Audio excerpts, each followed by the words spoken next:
let me know. Otherwise, I think we're all here and all in the game. So let me know when we're ready. RC, We're ready. welcome back everyone to the Lava Crow. Sorry about missing last week, where we last left off. As I recall, there was some figuring out what loot was obtained. Um, there was a place to hide the ship in a bottle that Genevieve figured out. The dragon egg was definitely not a dragon egg and has been identified, and there was some negotiation on what should happen to it and where it should go. And a course was decided. Everyone is headed towards Avishawa to hopefully help not Shay, Cassie, and the other Cassie. And yeah, there's obviously going to be things found on the way, since that is still months and months and months of travel. So we're going to begin, I think, with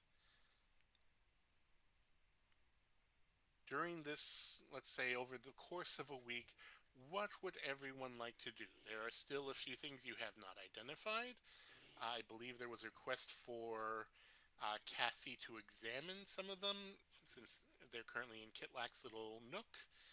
Um, there was the identification of the belt of the Mercane. Yes, that was hidden away because not one but two people realized that eyes might be upon you for owning that, and that is usually not a good thing. And the branch of wood that seemed to still be living was planted in that special dragon soil. Yes. So that is going on as well. So I'm just going to go around the table and figure out what everyone's doing while the ship is in transit. Random start. Oh, you know what? Let's go alphabetical. So that would be. Is that Genevieve technically? I think that is Genevieve technically. So yeah. What you doing, Genevieve? What you looking at? What you studying? What you doing? How long is this trip? I am going to say, well, where you're going is months and months and months, but I will say that you are going to hit something within the next 7 to 10 days. You don't know when, but in those 7 to 10 days, what would Genevieve like to accomplish, or discover, or learn, or ignore? Well, a few things. That's what I was asking. She, of course, has been having, I guess, tea with the one guy, blanking on his name. Um, as part of Shundo. Ashundo, thank you. As part of the deal for the egg. Um, she is keeping an eye on them, making the tea that he likes. She would be spending some time still picking Cassie's brain about um, they were discussing like Cassie's, Construct life, I believe. yeah, something like that. Um, just to kind of help so that way if something happens, Genevieve has a little bit more knowledge about how to help, heal or whatnot, mend, that sort of thing. Um, and then she had when she's not doing that, if she's not patching up a kobold tyke, um, then she'd probably be trying to the runes from the ship that's in the bottle, the weird ones that nobody knows how to read. She has that journal that I think had some of them in it. All right. Oh, I don't have any character sheets pulled up. Hold on. 7 to Go ahead. Yeah, 7 to 10 days. I feel like she'd be splitting her time between those two things. So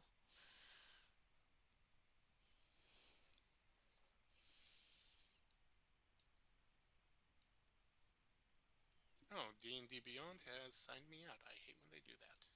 Yeah, they did that to me too. Yeah, did that to me too. Curses. Um, just let's do a study roll on that. So give me an intelligence plus. Oh, History, insight, arcana, nature, survival. I'll go with Arcana on this one. I think because it's a new language, but it's also there's magic in the language, so that's probably your best bet to pull from. A natural 20. Unnatural 20. Okay. Um, over the course of the week as you're studying this, um, you do share a couple of your studies with the Shundo because he is curious what you're doing as well, and he is able to help point out that there are certain little uh, ticks in some of those glyphs that seem to only appear occasionally, and you're able to decipher that those indicate a magic that glyph uh, is in some way, shape, or form associated with a spell or magic, or uh, you're not sure what the magic is, or if it's a single word, or if it's a phrase, or a specific spell. But you are able to decipher that about a fifth of all of the strange language involves some sort of magic hieroglyph. Okay. I will also give you, because you're probably paying attention to that branch, um, it does tend to shock you every time you try to uh, just take care of it. Whether it's trying, it doesn't need to prune or anything like that. It is still alive. It's not growing bigger. It's not growing leaves, but it is still alive. And every time you try to communicate or get within about 5 feet of it, it shocks you. Some of the kobolds have investigated it and also gotten some nasty shocks. I think So, I think Shay would have like a layman's interest in that if unless Genevieve is keeping it secret. oh no, it's just in the No, rear cargo hold. Like, yeah. she doesn't have Uh, a personal space at this point in time.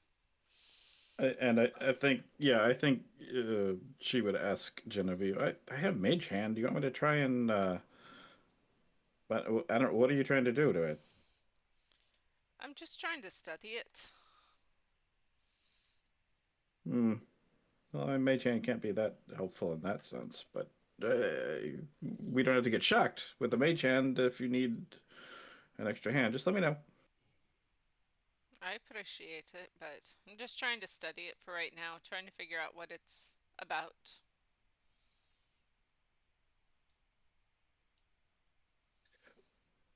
What if we tried to? Mm, have you tried to like have someone take its notice and then you go in and study it instead? Oh, I don't study it like that. I just study it from a distance. I just watch what it does, and honestly, the shocks tell me a lot about the this branch. Oh, what does it tell you? Well, it tells me that it conducts lightning very well. So it was probably Is that a from a good thing? well, it was probably from a plant that where perhaps there was a lot of lightning, a lot of uh, ozonic like interference and stuff. Basically, where there were a lot of storms. It probably came from a stormy planet. Would Shay know if there is space lightning? roll me your Arcana.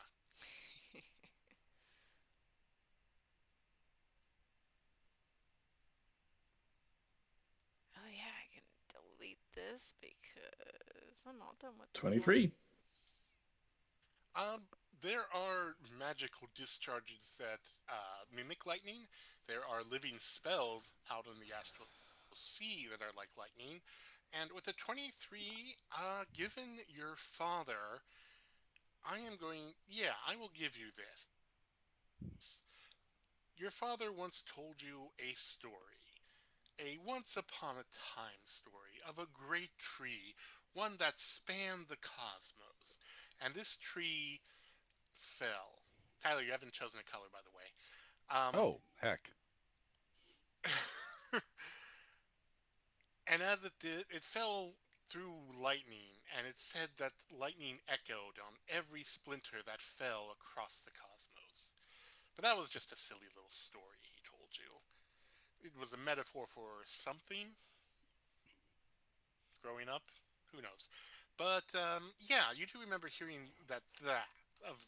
But that's the only kind of space lightning you know of. There are also, of course, just in general, nebula with that give discharges that are akin to lightning, but they're not necessarily natural. No one's quite sure on that front. Yeah, she would relay that story to Genevieve.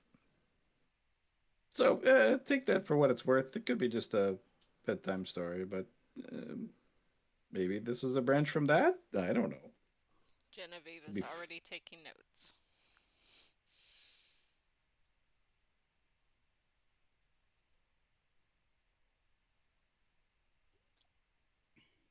All right, and then next up, I believe is ooh, Cassie comes before Kitlax. So Cassie, what are you doing in this time?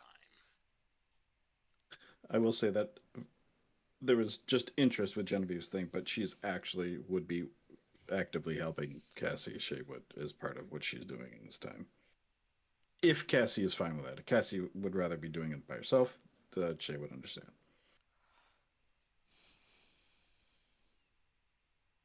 Remind me, was Cassie instructed to investigate the case with the two items in it? She was asked to check out if she wanted to check out some of the things. I don't think the cane that Shay has claimed was one of them. One was the ivory case because there was magic on that fabric. You had an interest in studying the belt further, even though it's currently in your bag of holding. I think it's your bag of holding. Um, and no one seems too interested in what's in the display case, although Kitlak did mention that the case itself seemed constructed in a magical way that was very interesting and possibly worth money itself. So if you wanted to, he would not oppose it, you studying it.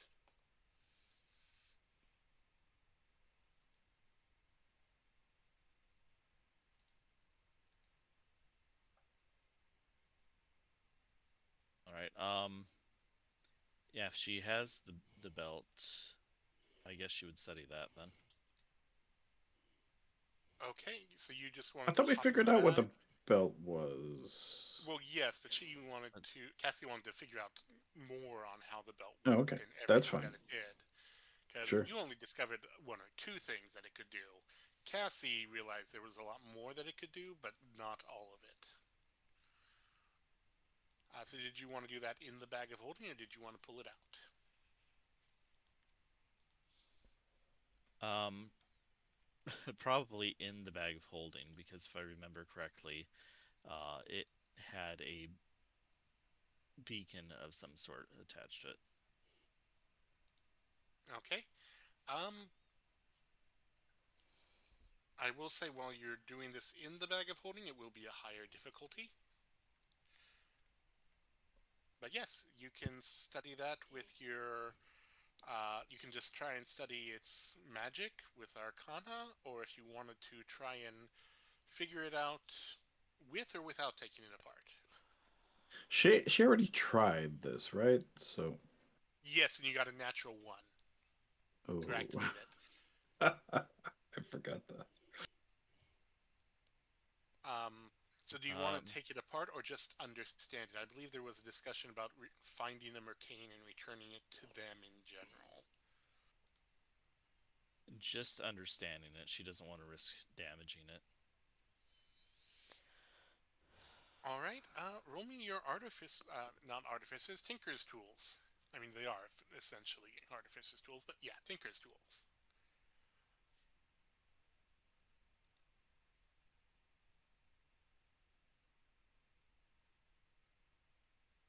That is a 17. Okay. With a 17, you know that a high-level spellcaster was was a pivotal part of creating this and putting the spells into the belt itself. And when I say high level, we're talking um, archmage level, so above 15, 15th level wizard sort of thing. Um, you figure that there are, well, you already know that it can cast magical light, and I mean, Shay figured out it can cast magical darkness with that nat 1. Um, you also, with you said 18 or 17? 17. 17? With a 17, you realize that it does have something similar to your jetpack, where it can just let the whoever's wearing it float and move. Not properly fly, but mm, levitate and provide some thrust. So that seems to be a more inherent magical effect that can be activated. You don't know what the last magical effect is. You know that whatever it is powerful. But it's not necessarily destructive.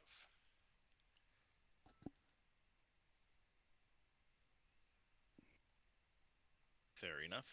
She will take note of that.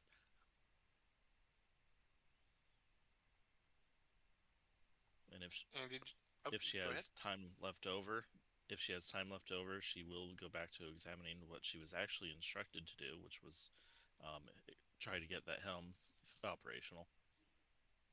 Okay. That's what Shay wanted to help with.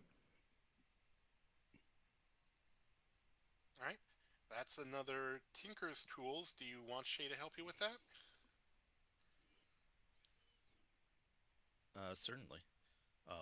Shay may not be proficient with Tinker's tools. I can't remember, but at the very But least, Shay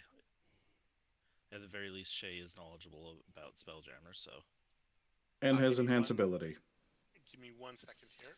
so she would at the very least cast enhance ability on you for intellect, which is advantage. Unless you already did you already have advantage? no, don't already have advantage.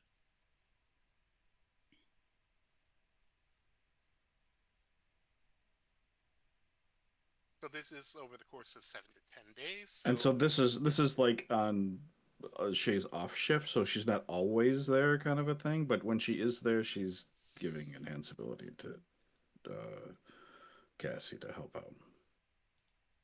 Okay. Um.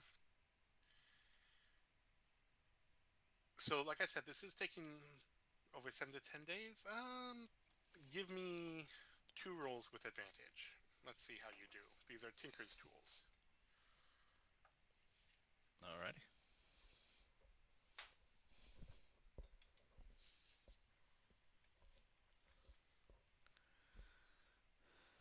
The first one is 22.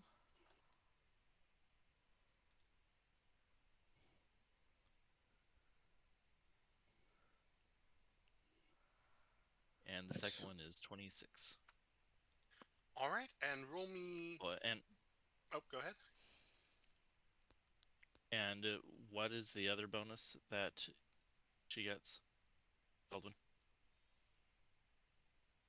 The other bonus, enhance ability is just advantage. Oh, Other than that, okay. All right. Roll me a perception and an insight. This will cover both of your successes. All right, I'm gonna roll them in that order.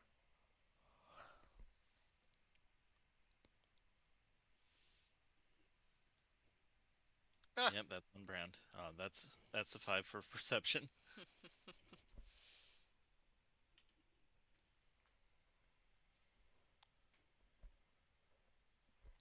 Okay, that's a 22 insight. All right. So with that first, what you're able to accomplish is you do fix this mobile helm. At least it appears that you do. and then you set it aside for a little bit. And when you check on it again just to make sure, you find that there's more. Something got rewired, almost as if Cobalt hands had gotten in there and just kind of fiddled around. Um, except you know that the kobolds are kind of scared of you on some level. You're a mechanical kobold, and that kind of frightens them for some reason. Although, given the asteroid you came from, they might have reason to fear you. Um, so you realize that they didn't mess with this, and you know the crew didn't mess with this. Your partners, and you realize this is it is continuing to be need repair and work deliberately. There's an internal mechanism doing this because it was repaired. It just needed to charge, and then you could have started to attune to it. And now it's not. So you realize that there is a puzzle aspect to this. This may not be what it seems at all, but beyond that, you don't know why or how. Although it might explain why it was abandoned. Is Yeah, you succeeded in fixing it, and it kind of frustrating that it decided to not be fixed after a day. Well, obviously somebody reversed the polarity on the self-repair module.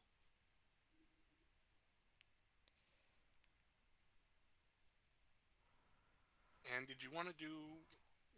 I would say with you said 23 insight. 22. 22. Yeah, I'd still say you are now questioning whether this is an actual mobile Spelljammer helm, like the one that Shay has, or if this is something else entirely, just designed to look like it. Did you want to do anything else during those days? Shay, I forgot the name of the other pilot. You forgot about Tessa de Granda? Yeah. She has her own helm. Correct? Or does she just Uh, use the helm? she's using the ship's helm, so she's just using the chair. Okay, so Shay would, uh, since she's there and not piloting at the time, she would give Cassie her helm to kind of compare to see if there's a difference between the two to see if that might help her out understand it. If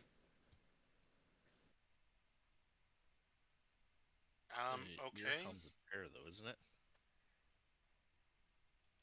So the mobile helm that Shay has is paired with the ship currently. So it's paired with the chair helm, basically. but there's But parts of that like you could say, okay, this is what helps it pair with a your ship, father but this was is able to make adjustments to it, yeah. So it must. There are things to study and look at. Cassie can do an examination. yeah, Cassie She might be able can. to determine what the differences that help it be a mobile thing for that pair with the helm and whatever is just normal differences between the two. But that's like for Cassie to figure out. But she would give the helm to for Cassie to do that comparison. Would Cassie like to make that comparison? Yeah, if given the opportunity, Cassie will definitely make that comparison. Okay, just give me a straight Tinker's Tools rolls.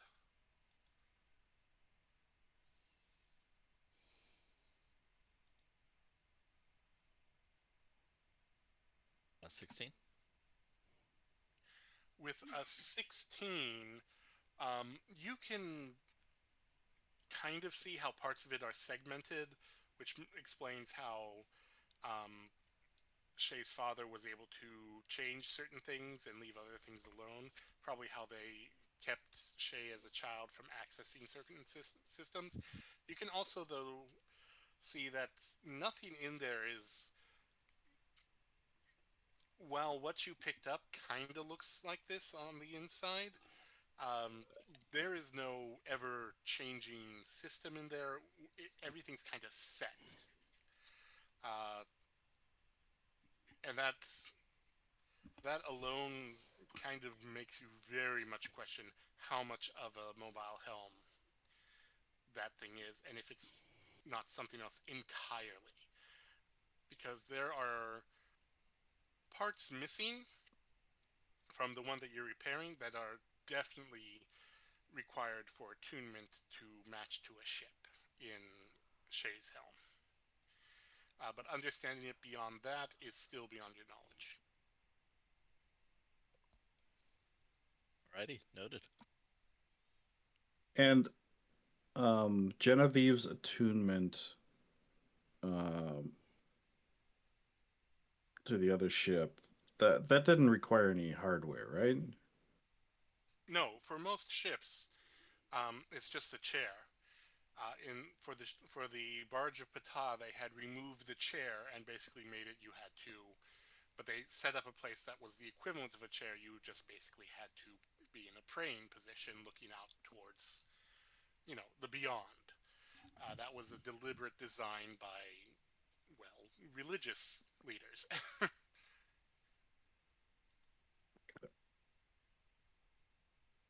For the majority of ships, they don't have a mobile helmet like you do. Most of them just have the chair. You sit in the chair. That's the only way to fly the ship. It's as simple as that. You have something that is beyond that. That, if people figure out what you have, um, they would probably kill you for it. Just FYI. The Drow figured you just had like a key that prevented them from unlocking the helm, and that's what you were carrying around. They didn't realize exactly what you had.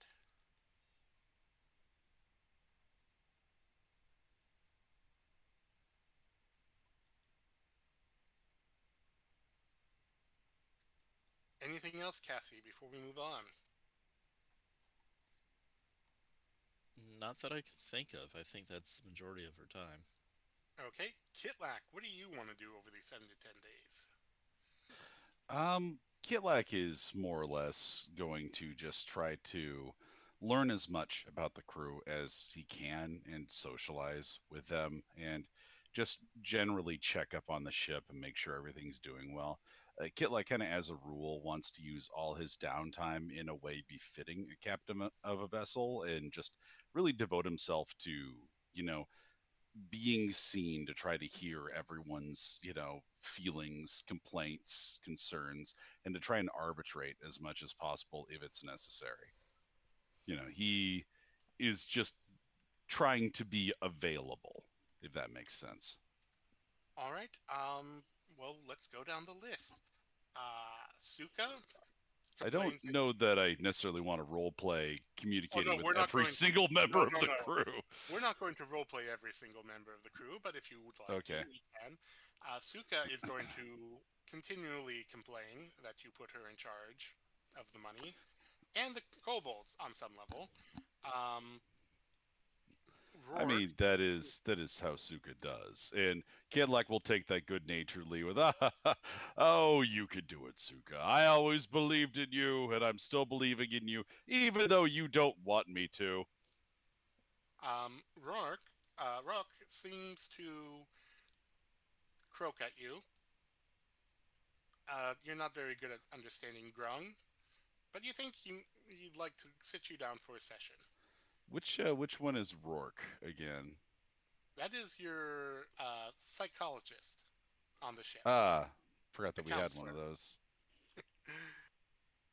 Okay, let me get my notes in order here.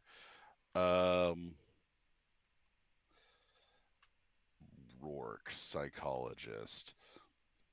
Oops.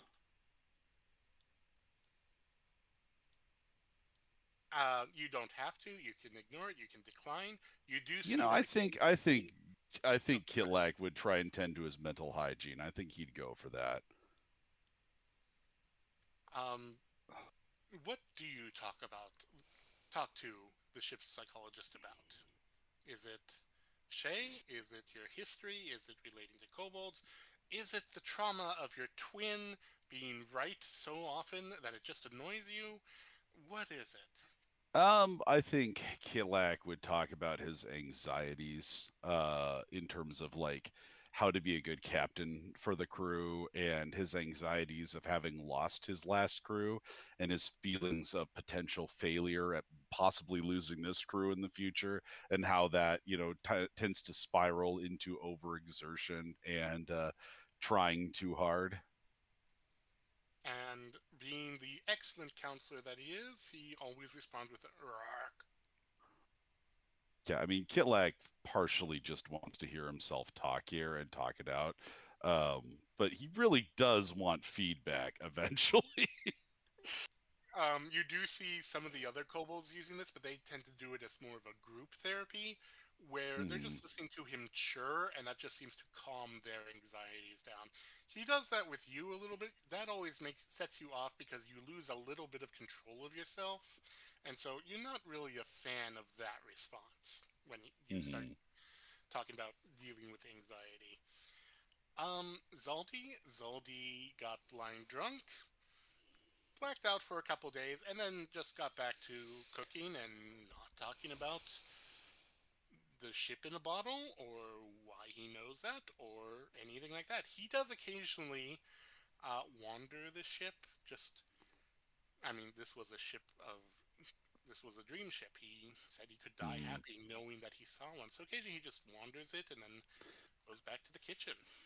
Cobalt, or not Cobalt, Kitlak will try and join him on a couple of those wanderings just to like hear his thoughts and just be a listening ear for him, because it seems like there's a lot troubling Zaldi that Kitlak isn't like totally wise to, and Kitlak just doesn't want him to feel like he's alone in this. He seems like he's carrying a lot of weight.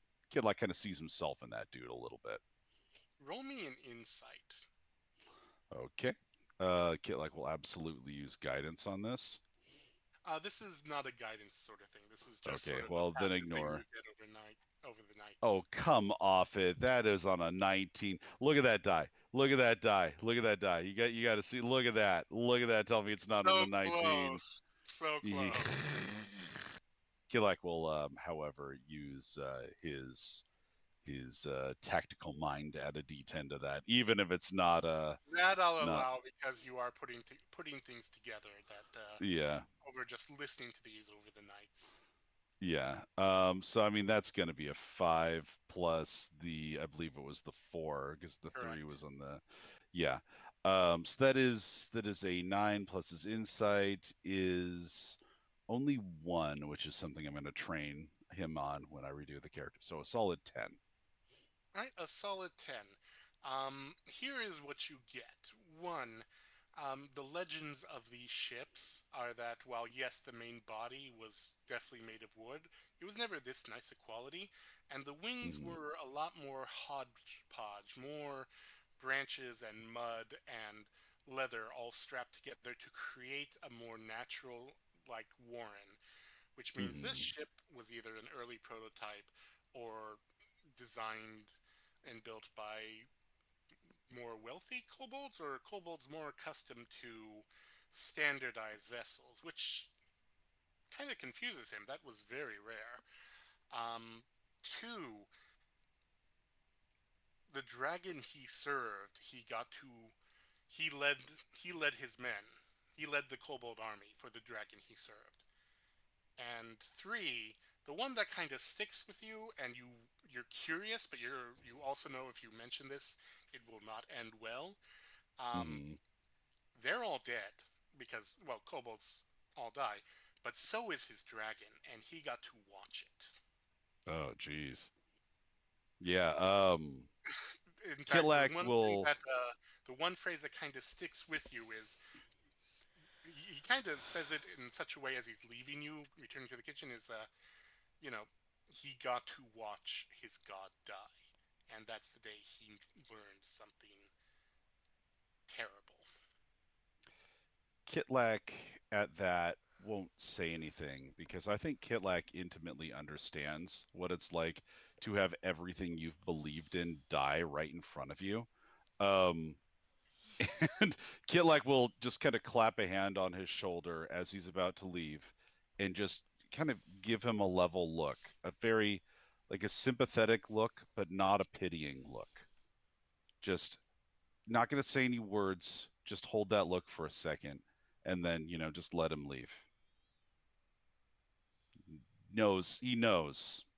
There's nothing that you can say in that situation for that feeling, for that loss. It's bigger than words. I mean, this guy's hundreds of years old, which is already challenging, but it's haunted him that long. That's yeah. Yeah. Aren't you glad you won't have to live that long? Kitlak, in his heart of hearts, hopes that he's immortal, but he knows he probably is not. He is a kobold after all. Tessa is going to come to you when you check on her with just this tiny little idea that there are weapons on top of the ship, but she kind of got the feeling that you might be going after maybe some aggressive people and might need to bulk up Arm the those bottom of the weapons. ship. Oh, She that was too. actually going to say, if we were willing to do some construction and maybe lose a couple warrens, they could put in some internal weapons that could be uncovered and fired, giving the people firing them cover.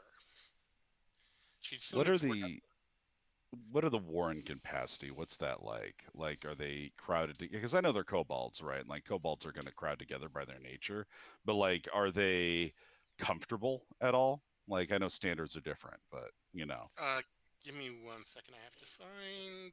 I actually have this information. yeah. How many It's just people do we have on the ship total? total. Yeah, Let's see. So you have 1, 2, 3, 4, 5 crew members. You have a Shundo, who is obviously a guest. You have yeah. you are 4 people, and then you have 16, 18 kobolds, and give me 1 second here. I need to find the data. Are you saying kobolds aren't people? They are No, not they're better medium-sized than creatures. people. They're smaller, so they actually don't take up as much room. or crew members. So you can. I'm going to say that you can actually deduce this pretty easily. This thing could easily handle 50 plus kobolds. Okay. So like they're kind of spread out, but they're all they basically divided themselves into the wings to make sure things are evenly distributed just to be safe. They don't know how stable the ship would be without that. But 12 kobolds plus the basically 10 people. Yeah, no. I thought you said You're 18 nowhere. kobolds. Sorry, 18 kobolds Yeah. and 10 people. You're nowhere near capacity yet. If you were all medium-sized creatures, that would be different. But What most are? of you, the only one who isn't is a Shundo. Everyone else is small. So Wait, we have 10 other people who aren't kobold NPCs. no, you plus the crew plus a Shundo is 10. Oh, okay. A Shundo is Gotcha. the only medium-sized creature. Everyone else is small. Yeah, who am I missing? I've got Ashundo, Lechuza, Rourke, Tessa, Zaldi. Who else is a named crew member? Spowl. Oh yeah, well that's Lechuza. Is that I didn't Lechuza? hear Suka on that list. Yeah, I no, just- Suka's not on the list. How did she See, not get this on there? This is Kitlak's fault because now I'm calling him Spowl. Yeah, you got 5 officers, 4 and plus you 4, so that is 9 right there. A Shundo, which is 10, and then the 18 kobolds, so that's 28 total.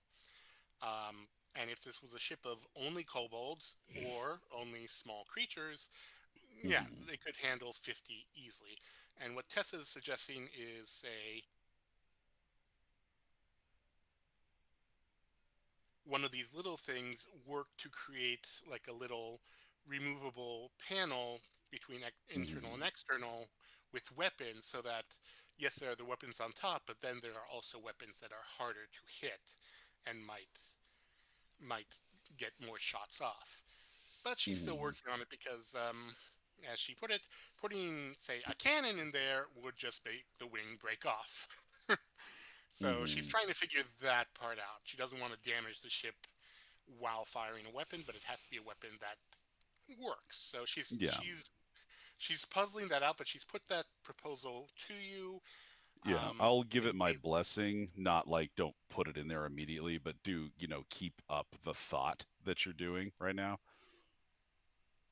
um, And I think that Kitlak would know because he's been on a bunch of Spelljammers. That the fewer people, the less air they intake, and the longer that Yeah. air bubble lasts.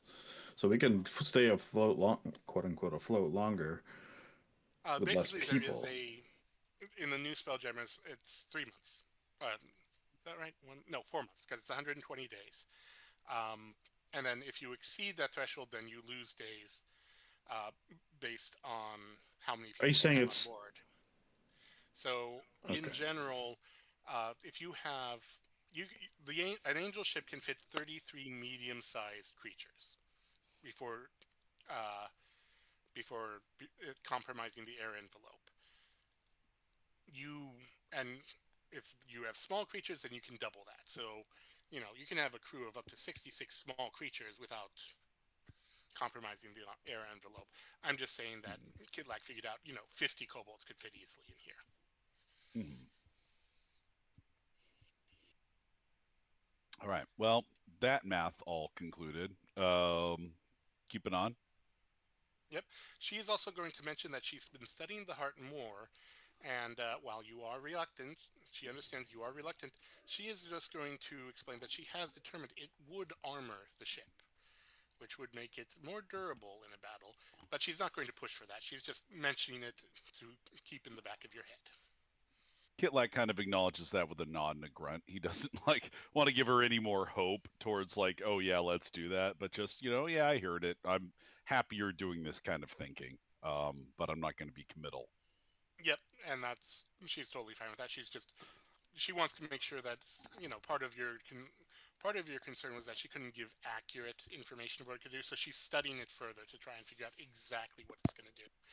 Mhm. Shuza, on the other hand, um, it's going to hack up a pellet on your foot and during these 7 to 10 days, and that's about it. That's your interaction.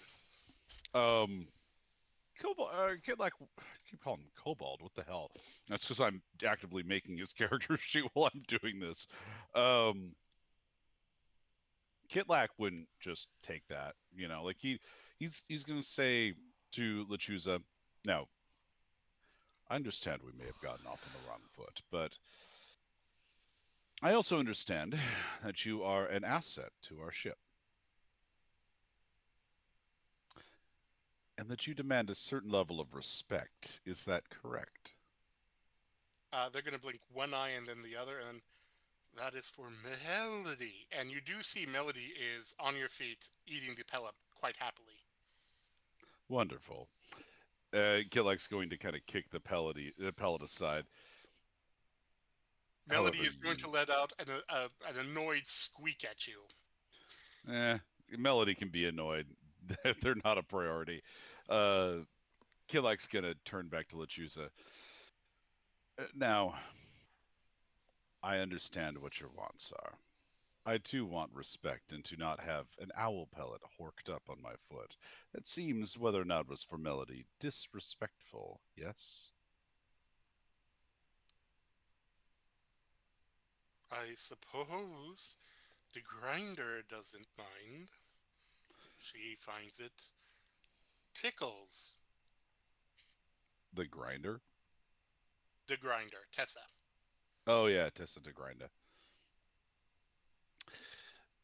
Yes, well, everyone's got different standards. In the future, please refrain from exuding anything onto my person, if you could. That being said, I respect your expertise, and I wish to apologize if I was in any way um, not welcoming.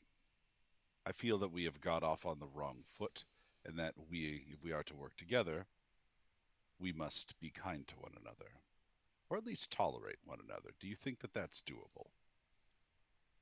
Toleration is acceptable. Ooh. Well, I believe I can live with that. And that kid likes is gonna walk off. See, I Yeah. told you. We just had that same conversation. Yep, you got to know when to hold them, when to fold them. And then the biggest complaint. Because she's sitting right there. Yeah. Oh yeah, yeah. No, Lashia's yeah. No, they are definitely ivory tower and look down on everyone. Yes, definitely. The biggest complaint from the kobolds are that Mhm. they are used to being in the employ when they are employed of people who want them to keep things clean and basically a bit of busy work. Mhm. Melody does that. The reason they're in therapy right now is mainly because it's something to do that soothes them since they can't do their usual routine of just, you know, going through the going through tunnels and cleaning them. Hmm. So that's their biggest complaint, really. Also, they're not quite sure, you know, about. They've got these very strict uniforms. That's also something they're not quite used to, and are still trying to understand the why, and why Shay Mhm. gets upset whenever they modify one. The scarred one, for instance, pulled off the arms, and Shay, did you like that? Sorry, what are we talking about again? Remember, they've We got like Hugo Boss uniforms. got Oh, them pseudo the fascist uniforms I uniform. bought. Yeah. I mean, it's not for Shay to say. I don't think. I mean, she bought them for the ship essentially, Mhm. and I think if Kitlek is okay with it, she would be maybe. I'm trying to separate me because I would hate it.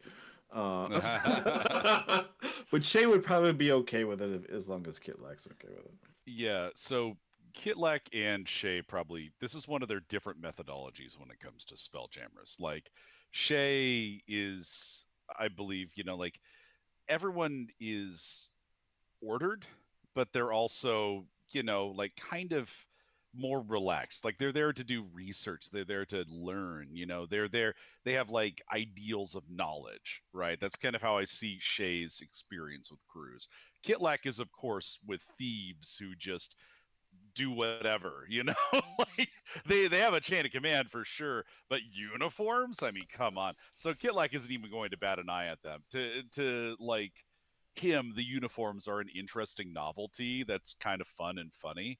And it's more of like a, like, hey, here's something we can do to have this sense of like camaraderie, or just have this unified vision of ourselves. But it's not super important that we like perfectly maintain them. We can do whatever. So I he's think for he's fine. Shay, yeah, I think for Shay it would have. First of all, it was the uniforms. I think were a bit of normalcy for her because I think that's what she Hmm. was used to. But Technically also, scientist garb, but yeah, similar thing. Everyone had a nice but also jacket. the kobolds weren't wearing great clothes to begin with, right? And Yeah, so she they True, wanted to and these give are them very decent durable. clothes. hmm So I think that's the overriding thing, and um, yeah, I mean, as long as it helps everyone feel like they're a crew. Well, that doesn't. I mean, kobolds don't need help doing that. I don't think, because they just are. But maybe some of that is just her projecting or whatever. But I think she's okay if they want to, add their own flair or rip the arms off or whatever they want to do. hmm Yeah, Kidlack's not going to get too bent out of shape. He is going to make sure Shay is okay with it, though. Is because he kind of gets the sense that she might have reservations, but if you express that to Kitlack, then he'll just be like, okay, whatever, no big deal. Yeah, 7 points of flair. It's fine. Cool. Kitlack says and just shrugs. I feel like that's in the same like breath that he said something to Lechuza. Just like turn to Shay. So how about those uniforms? What were you feeling on those? Yeah. And then turns around and burns the polo that he got from Shay. Yeah, he'll express to the kobolds that, as long as it's like discernible what it is, as long as you don't like set it on fire completely or like dye it neon pink or whatever, you're probably okay. Just, you know, you can modify it more or less to your heart's content. Well, I mean, how much would the kobolds actually want to differentiate themselves from each other, though? It's not necessarily differentiating themselves. It's more they are used to a certain type of clothing, and while beggars can't be choosers, even then they have their own sense of community style, and these are a lot more formal than any sort of style they've had before. That's Um, fair. That's totally fair. yeah, like if you brought it up to, if you or Kidlack brought it up to Zaldi, like he would just look at you like you didn't get him armor, you didn't get him, you know, just basic leather and cloth. You got them that, for him it's just You like got you're them insane fashion. people. Yeah, yeah, he doesn't get it. He thinks you're kind of nuts for doing that, but it's your ship, and hey, it's a new generation. What does he know? He thinks they're all going to die in a battle because they have no armor, but that's just him. Kitlak will kind of, I think he'll try and group the kobolds based on what proficiencies they have and try and sort them into like cores, individual like little units of maybe like maximum 4 or 5 kobolds. Um, so like probably 3 or 4 of them, like some like a group that can mend clothing or like do like small intricate tasks like that, a group that can assist with maintenance, and a group that can like make sure that weapons or like our physical supplies are in good order.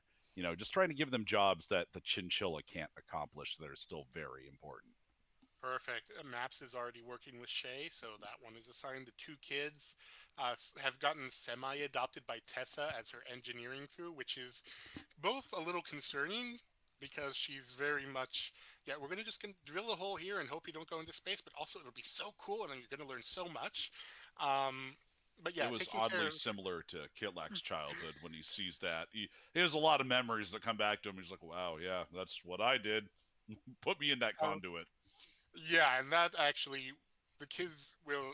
I mean, you're kind of a hero to the kids and a lot of the kobolds. So when the kids hear that, they're like, "We're gonna be like you one day." They're thrilled.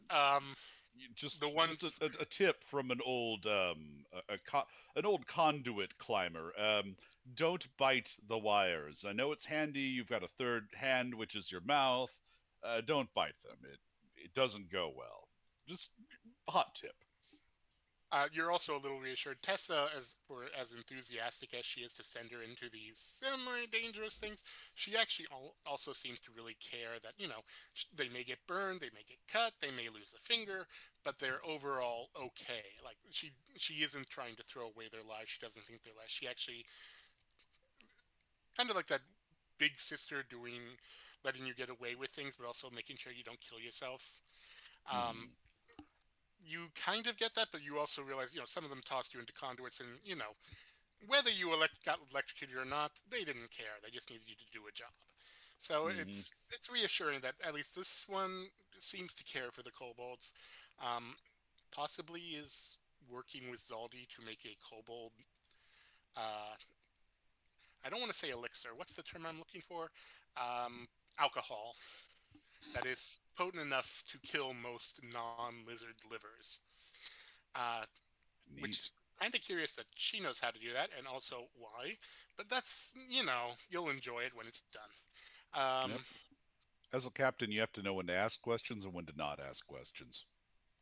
Uh, Taking care of the weapons and just like one of them decides to start, even though they've gotten shocks from it, they kind of just sit and watch the tree, and they've seen you taking notes, Genevieve. So they're doing that, except it's more pictographs because no one has taught this one to write. But she's basically drawing the tree every day. So by the after uh, Kitlak's discussion and reassignment, you now have like a daily log of here's what the tree looks like. Hey, They go to sometimes Kitlak's. that's helpful. Oh, go ahead. So, Yeah, they go to Maps for some help on drawing, and Maps is happy to help them. So, yeah, Maps is kind of turning out to be someone who is not a leader, but someone that other kobolds go to when they need to draw something or maybe communicate something. It's Maps. Who is Maps? Maps is a kobold that draws maps.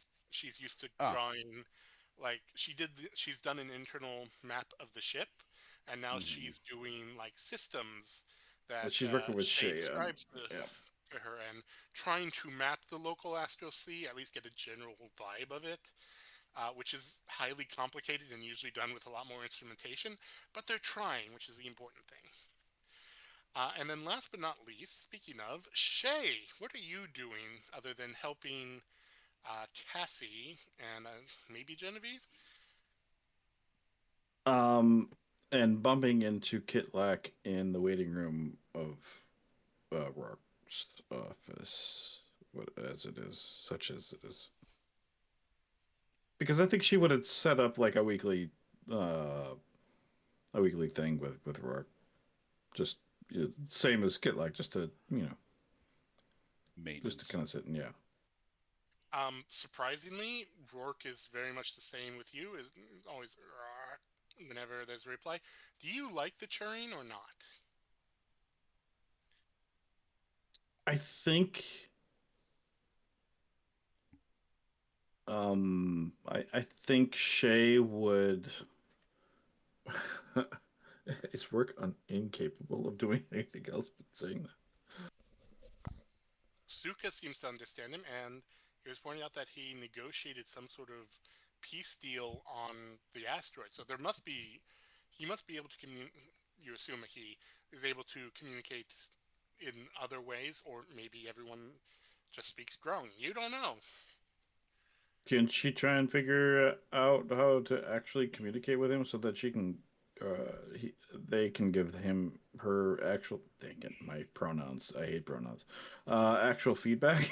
I think she would want that. Uh, tell you what, roll me your insight. What pronouns does the Grung use? Rourke. Yeah. No, that's the pronoun. Of course it is. Cool. Well, it's gross. Insight 10. 10's not 10. terrible. Uh, I'm going to say with 10, it takes 3 sessions before you realize there are teeny tiny inflections in each arc. You don't understand them yet, but with enough sessions, you think you will. You know you're getting feedback. You will solve this. Yep, she's setting up like weekly sessions with Rourke, and yeah, it's if she doesn't figure it out, she's probably gonna stop. But if she does, then she'll probably continue it. So because Um, she does want feedback. okay.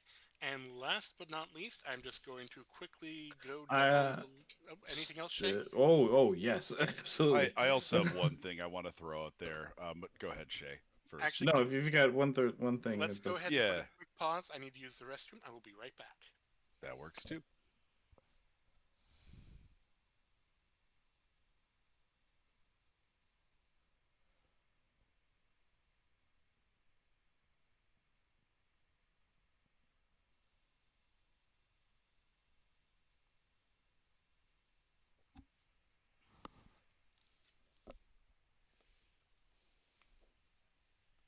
we are headed towards what system again?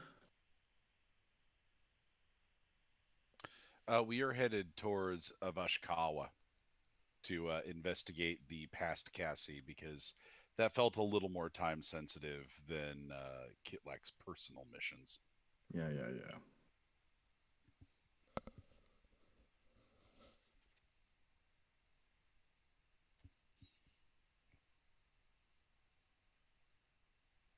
Speaking of level 5, when are we gonna get there? We just gotta ship in a bottle, man. That sounds like level 5 to me. What ship in a bottle? There's no ship in a bottle.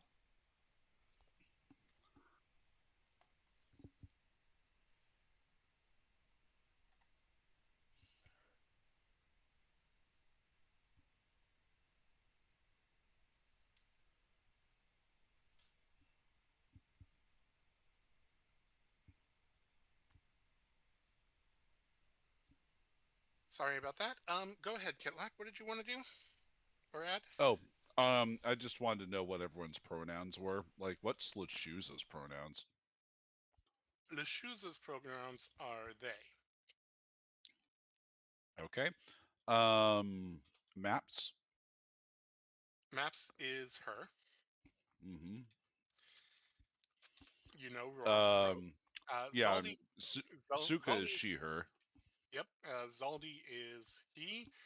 Tessa is she, but also the royal we slips in every now and then, which she seems to do absently. But when she notices, you note that she tries not to do it again. Mm-hmm. Interesting. Well, Kitlock's gonna file that away and not ask questions. Yeah, that was Kitlock's one thing. All right. And what else did Shay want to do? Shay wants to become the Tom Paris of the ship. Tom Okay. Paris. All right. So you need to spend 30 days in the brig, unable to do anything. Be treated as a criminal by everyone. We can do that. We've some Hated of by that. half I the kind of crew. feel like we've been there on a bit of some of all of us already. You're already an excellent pilot on the ship. You have essentially a lower difficulty than anyone else while piloting, although you haven't gotten into a battle. So you'll have to see how that handles, and if it triggers a flashback to the last battle you were a part of. Um, but yeah, you're already a pretty adept flyer of this vessel. You have to get used to the new wingspan. Your turns can't be quite as tight anymore, simply because the ship is no longer designed that way. But yeah, you are very well attuned to this ship, more so than Tessa. Like she's Okay. attuned and able to fly. You're you you can do it. You don't have to sit in the chair, and there's a part of you that when you do, you feel more a part of the ship than just the sort of phantom limb that most other spelljammers feel when they're piloting. In that case, is there since this ship has quote unquote evolved essentially, and at the time she knew there were mysterious parts of the ship. Is she feeling more mysterious parts of the ship? No, everything has been unveiled as far as you can tell. Are there In rooms regards to the ship. for? Because we mentioned, and I think this was out of character.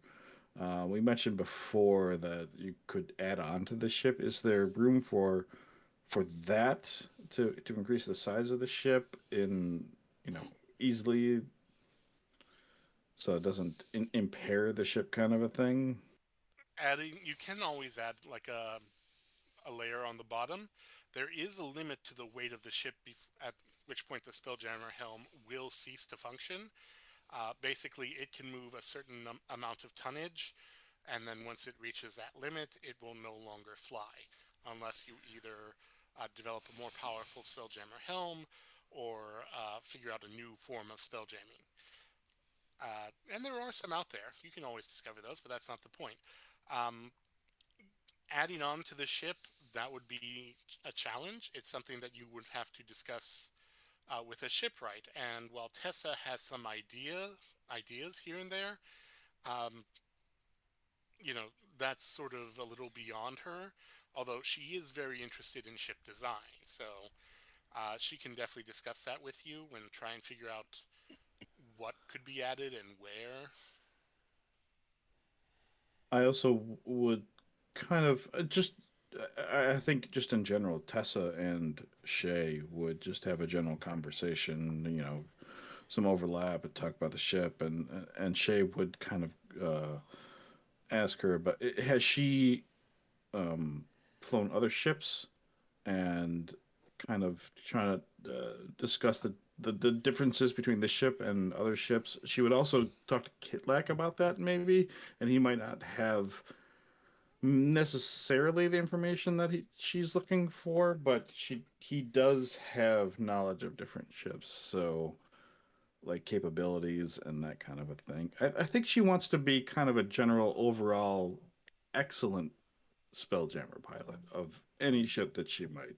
And I know there's a lot of it is experience based, and she would just have to actually pilot some of these other ships. But that's the journey that I feel that she is moving towards now. Now that she has her spelljammer, and now that she's on her journey, she needs. I think she wants to be an excellent pilot of any spelljammer that she might board. So, in terms of Tessa's history, she will let you know that she left home to be a Spelljammer pilot. She she got work that way before she ended up on the asteroid, where she discovered, she always had an interest in non-standard technology and integrating it into, well, Spelljammers. So the asteroid seemed like a good place because there was a lot of non-standard anything there, including the Fallen, who, fun fact, she is going to bitch for about half an hour over the fact that she was refused entrance to the Fallen's home. And she's like, "What? I'm not good enough. I'm not a good enough engineer. What are you hiding? Why not?" So that's a little fact to just kind of pack away in the back of your head. But she's also into wanting to modify ships, make them better, make them faster, more powerful, more interesting, and also maybe discover some of the lost knowledge because her parents um, had books on old spelljammers, and some of them seemed to be ridiculous. There was, of course, the legendary first spelljammer, which sounds amazing, but just is so, a ship nearly as large as a moon. No, no, no way it could be done. But if she could get close to getting it done, she would, you know, she would like that fame. So, and That sounds like this kind of thing that she would absolutely lap up, and she would love that and be totally interested in that, and try to glean any details that Tessa would have about that. oh, Tessa knows about the story of the first Spelljammer, that all Spelljammers were derived from it, which is again ridiculous. No two Spelljammers are exactly the same, and they're all kind of a little more uniform. Like this Angel ship is actually very impressive to her.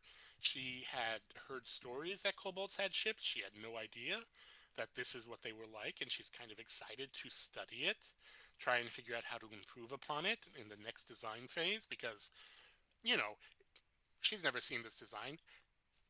She might, maybe possibly borrow it and update it and sell it herself someday. That sort of thing. But yeah, she has stories about Spelljammers. She has stories here and there. She was one of the few that knew about the Mercane belts. So, it's one of those. She has a wealth of knowledge that seems to come from a family library.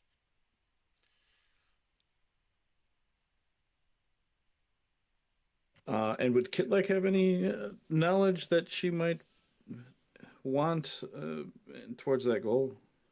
I think that is something that would uh, emerge organically in gameplay. Kidlack, how do you feel about that? Or Tyler, how do you feel about that? I mean, I feel fine either way you want to spin it. I'd say DM's prerogative on that one. If you want me Sure. to roll knowledge and, I can share what I know.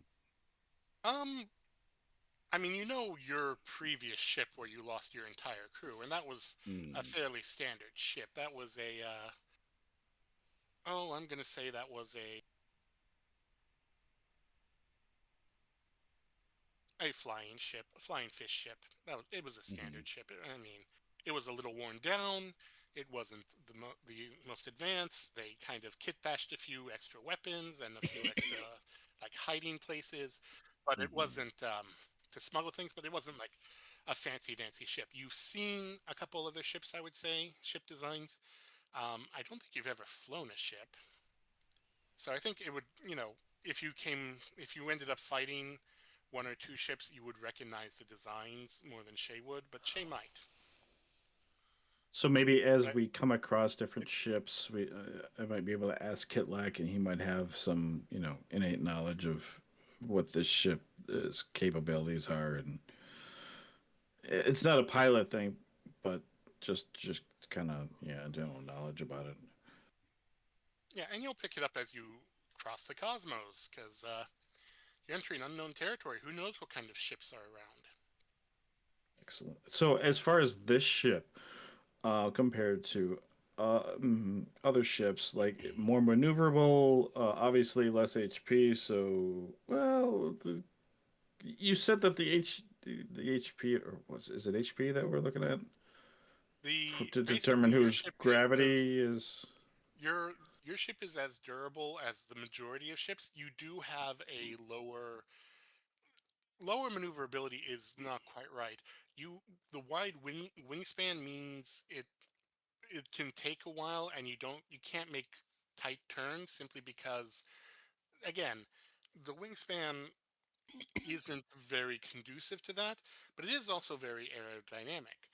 Um, the other thing that you would know, which is actually kind of neat for you, but though I think Kitlak would appreciate this more, is that one of the largest cargo vessels is the Space Galleon. It can handle Mm, a ton. It has 2 cargo decks. Your ship, coincidentally, is a competitor, a direct competitor in terms of cargo volume neat. and speed. Um, which is does make sense. Kitlak, you heard uh, from Zaldi that the kobolds of old were traders. They had entire warrens trading, and they were able to basically not get a monopoly, but become favored because they were willing to lowball their estimates and travel dangerous places. Um, you know, and certain people didn't like that, which is why there are no kobold ships anymore, except this one. Mhm. So you are a cargo hauler and basically a kobold home all in one. Okay. That helps. Uh, Going forward, I think. I think that's basically she just wants to really understand her ship, their ship, our ship pronouns. So. Comrade. Okay. And yeah, I think that's pretty much it. She was she probably also try and pick Genevieve's brain as much as she could about her experience when flying the. Did she even fly it? I don't remember. No, she attuned to it. She didn't actually fly it. And Okay. the major difference, other than the helmet, is that she was able to attune a lot faster than the average helm, which was again a design for a Mm, design advantage for certain classes because it was for clerics of a certain god. So yeah, that was a special design. okay. And probably dang it. All I can think of now is Spowl, and that's totally Lechuza. Lechuza. Yep, it Uh, is absolutely my fault. they would ask Lechuza also about Spelljammers and their capabilities and how this ship differs from other ships and what anything else she might glean off of from their Pardon knowledge me.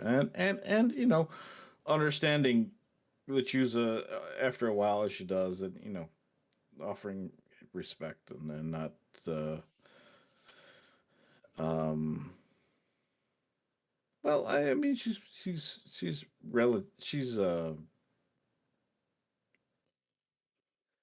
generally is the right word. In terms She's of respectful other when she's ships, asking people of information. So yeah, in terms of knowing other ships, as far as Lushuza is concerned, one ship is as complicated as the other. As in, she okay, don't care as long as she's they can more of convert. Yeah, they can as long as they can the perch, path and they're the good. destination Yeah, and all that kind of thing. yeah, Okay, they are navigators. They are navigators genetically. A ship is a mode of transportation. You get the feeling that the people are just to make it go. You are on some level, you are all an engine. As long as you work, they don't care. I think she's already shown them the Wild Space Ori, but if she hasn't, she would. And say Yeah, they would be impressed to have that. and maps would be on there. It's like she wants to integrate the three of them, maps and Shay and the La Spowell. Dang it. Lechuza. Yeah, Lechuza has no interest in integration other than they are a navigator. You listen to them, and that's it. They have absolutely no interest in maps other than in correcting them. And Yes, that's what Shay wants. yeah, they are not gentle in corrections. They are not good teachers. No, she That is wants not corrections. That's what she's looking for. She wants to be corrected. If there's something wrong, she wants to know it, and But in terms of to help integration, maps they out. are there for a job, and they are not your friend. You are part of their mission, and that's it. That's fine. Yeah, no. If they can help maps and her figure out this map that they're creating, she'll absolutely take whatever corrections Oh, they they will think give. you're insane. You can't map the astral sea. You can only get a We close we approximation. we absolutely can. So I am going to move us on there. We are just going to quickly go down the list. The belt of the Mercane is in the bag of holding. You didn't figure out anything about the flag or the ivory, and other than keeping it in the ivory case. Is that correct? I think, We want to figure out the case, right? yeah, Okay. I think Kitlak would try and devote some time to Yeah. maybe with Cassie or Genevieve or Shay or whoever just to try and figure this stuff out. Okay. Cassie, roll me Arcana, because Tinker's Tools won't work on this one unless you are proficient in tailoring. And Tailor's what about Tools. Weaver's Tools. What about enhanceability? Because if You can Shay's use that. involved, she would. That would be a 23 Arcana. With Okay. advantage. Yeah, see if you get a nat 20. Go ahead.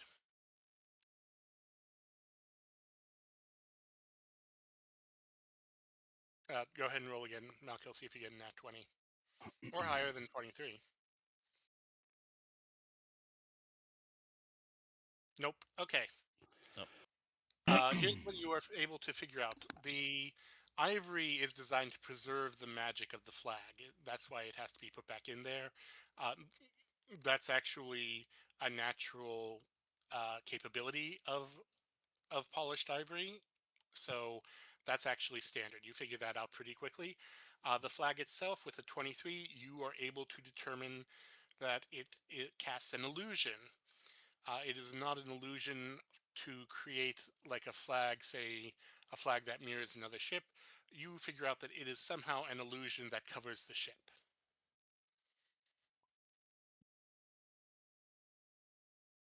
You don't know what kind of illusion, you don't know what sort of illusion, you don't know if people will notice the illusion, but you know that whatever this flag is, it is able to temporarily create an illusion around the ship, probably for about an hour at most.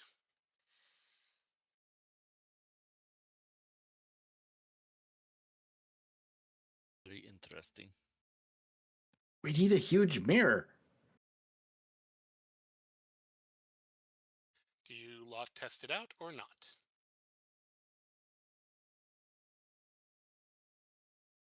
I mean, Kitlak would.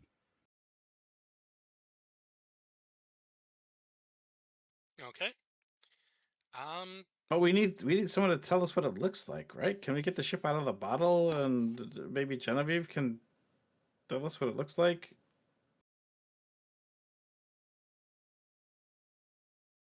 Do you ask Genevieve to go find the ship, to grab the ship in a bottle to do that? If Kit looks okay with that idea. Honestly, I think the less we tinker with the ship in the bottle, the better. Okay, but how are we going to know what it actually looks like if we're here? Hmm. I mean, your air envelope goes out a couple, like 100 feet, so you could just have someone fly out there Just and watch. tie a cobalt to a line and throw them out there. I mean, honestly, that's not a terrible idea. I think some of the kobolds would be game for it. Just, take volunteers. Cassie can also fly. And so can There is Genevieve. that. Mhm.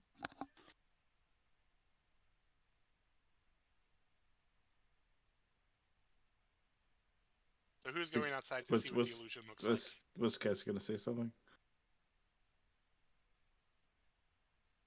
No, Cassie was just making the throat clearing sound. She can fly, just like it was pointed out. Yeah, we should do that. Okay, you test it out, and Cassie, here's what you can report back to them. Once it's hung in position, uh, since you're the Spelljammer pilot, Shay, you can sense a new system come online, which is simply activate illusion. You activate. Yeah, she will activate that. Right, Cassie, what you see is a multicolor. The ship vanish, and in its place is a multicolored three-headed dragon spewing fire and clawing at the air as it flies through the astral sea.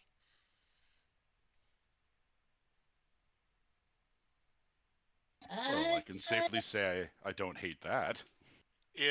That being said, it's a dragon. it is silent. There is no auditory component. It's space. There's no sound in space. It's fine. And Shay, there is a countdown sort of in the back of your head. This thing only lasts 1 hour, and that countdown has begun. Okay. The scales She's constantly shift gonna from blue to red to green and back again. yeah, she's gonna try and do. This is why I wanted to tie a rope to someone's leg, because if she actually moves the ship, it's gonna. Cassie could. Cassie could move out of the bubble, correct? Yeah, but then they would go into stasis in the astral sea. Which technically Cassie would be okay in, but Shay wouldn't like to do that to Cassie. And Also, the flames are green and yellow instead of orange.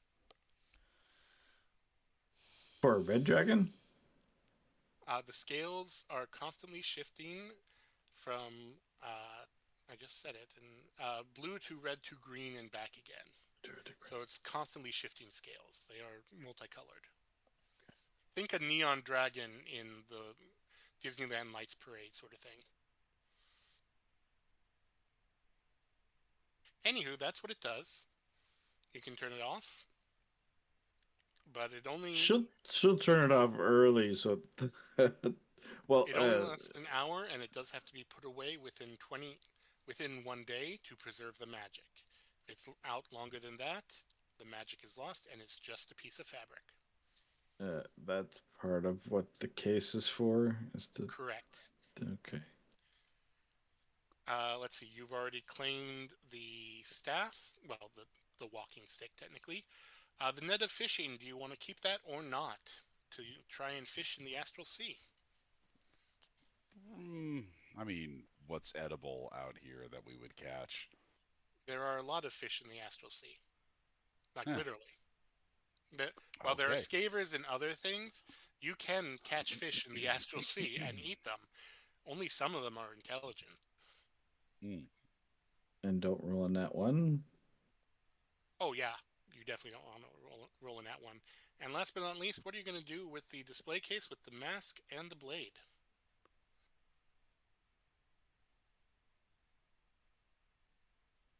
Do we know what it does yet? Nope, you have no idea. You haven't even Well, opened the case. let's find it out first. I mean, you figured out that the case it stops like scrying magic basically, but that's about it. So that everything within it is hidden, and it's magically sealed. Cassie, you can roll Tinker's Tools or Arcana to figure out how to open it.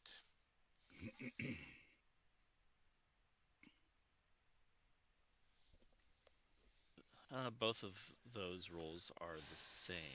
Let's go with Tinker's Tools because that makes more sense for her overall.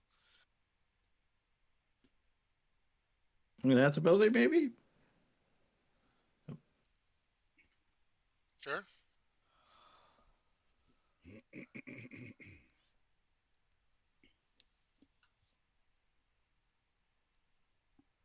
26. You realize that it's actually really simple to open. All you need to do is cast Mending on it, and it will open. You can also cast Mending to seal it.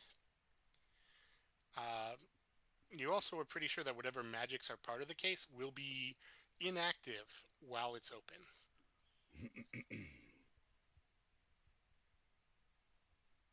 All right. Well, I can open it if you like. I just have to cast Mending on it. Whatever magic is on the case will be suppressed for the duration.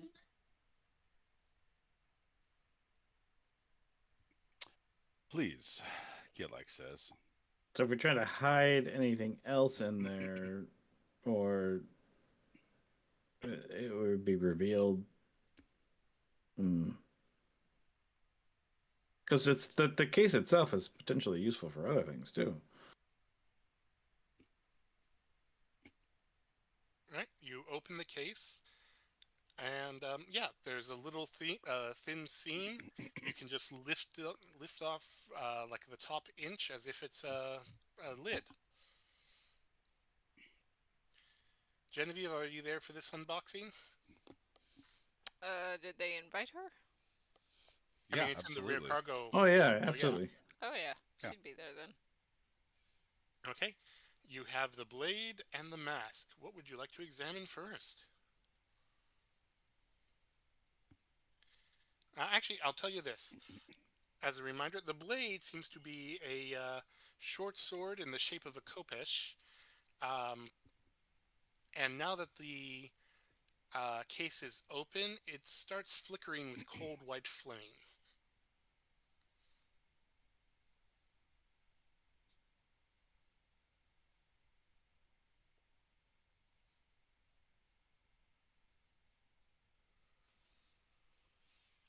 The Neat. blade itself is a lustrous black stone that looks almost like obsidian, but is not quite right.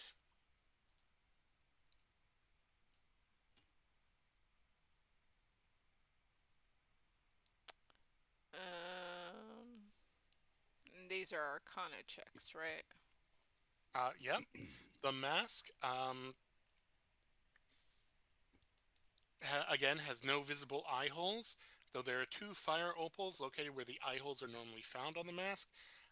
It appears to be golden red in color and almost in the design of it as if flames were. It was awash in flames.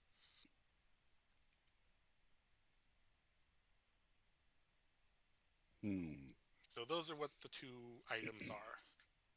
Who would like to do what? Do we have an identify spell? Because I feel like, I don't know, swords, black sword shooting flames, it feels cursed to me. I don't know.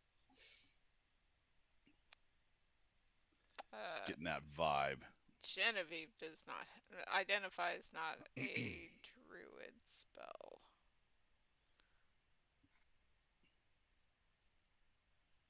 I think the only one who would is Cassie, and I don't think Cassie has that. Artificer, bard, wizard, cultist. I could detect magic, but I think it's pretty obvious that it's magical. Yeah, I mean, you're just going to get a yes out of that. The mask, by the way, also Yeah, has additional smaller gemstones just decorating the face in random shapes that don't make sense to you. They appear to be diamonds, fire opals, things that kind of look like flames or enhance the look of flames. Would that show what a curse though? Detect magic. It tells you. Tells you the spell or Detect the magic. school. Mm-hmm. Are Tells you the curses school different? not to it's cursed or not. Curses Okay. aren't a school of. Curse is not a school of magic. I know that sounds counterintuitive. It is not a school of magic. Gotcha. Uh-oh. Uh oh. Everyone just disconnected. Oh, everyone did. I probably will in a second too.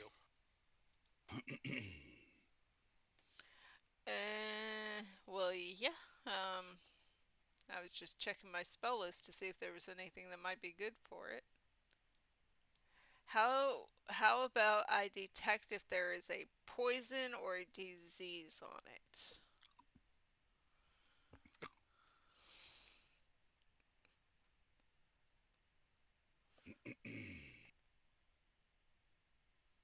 I mean, it's better than nothing, but I don't think that that's going to help us, really.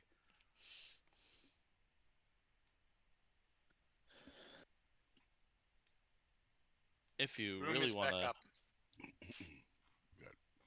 if you really want to find out, next time we dock, we need to buy Cassie a scroll of identify, and she can just scribe it into her digital spellbook.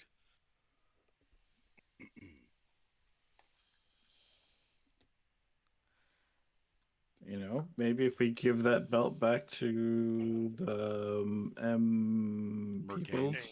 Mercanes, maybe they would have that for it. I'd count that as a good trade.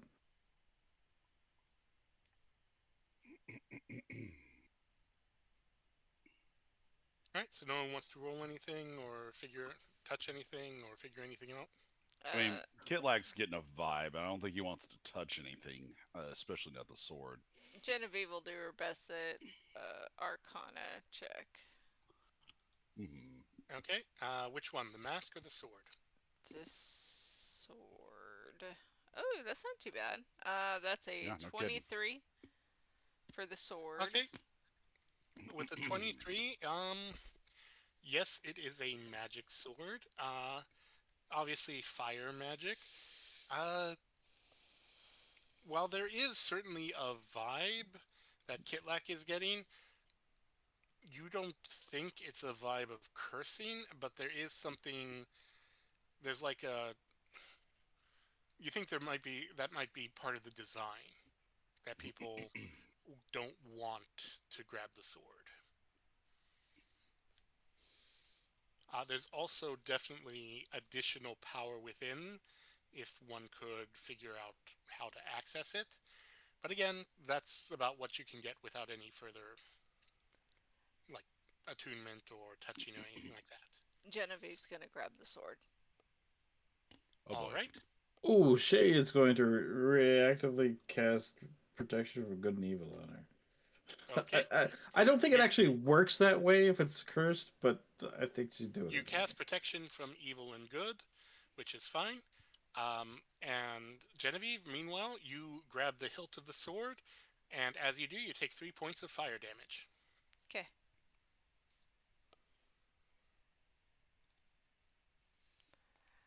It's not actually cursed. It just looks like it. Hey, sure. Well, that's a relief. It's the vibe. It's Although the that look is they what were somebody- going for. You That's take what 3 more somebody points of possessed fire by a damage, by the sword way. would say. It is pretty hot, though. I will say that. It is kind of on fire. She'll set it back down. Yep. Are you wearing gloves or anything, by the way? Like totally cool. Like I don't think so. Okay. So you like took a anyone total else would of have thrown it away from themselves, and Genevieve's just like calmly setting it down. It's fine. so you took a total of 9 points of fire damage just from Okay. holding it. Okay. That's fine. That just came off of. I guess I still had temp HP. I don't know. No, that would have been gone by now. So that because that was from a cannon or the artificer protective thing. Either way, it's still all good. I Okay. just need some sleep. Yeah. So apparently, picking up the sword deals fire damage. That seems to be the only curse about it. You could feel power, and Genevieve, you specifically roll me Arcana with just a straight Arcana.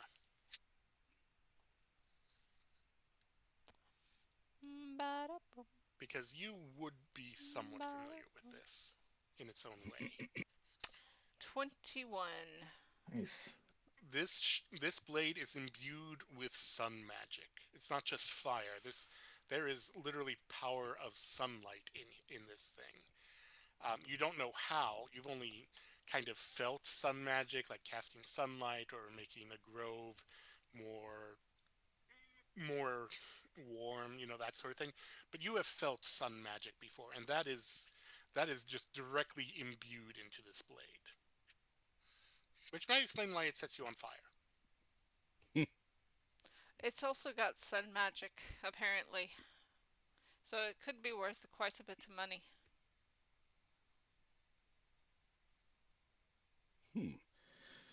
Of course, it does set whoever picks it up on fire, but would it be more correct to say star magic? no, it's definitely sun magic. I'm sorry, that's out of character to Cypher. As far as there is a difference between star and sun. Sun magic is very specifically fire and light oriented. Star magic can have light orientation, but it's very rarely heat or fire. Okay, so there is a difference between star and sun, even though sun Yes, in our as a universe, term technically no. is incorrect. In their universe, technically yes. Yes, correct. Okay. And then there's the mask. There's the cane too. Do you the need cane me to? you have already. Do you need me to check the mask as well? Although I am a bit Ideally, on. yes. I am a bit on fire right now.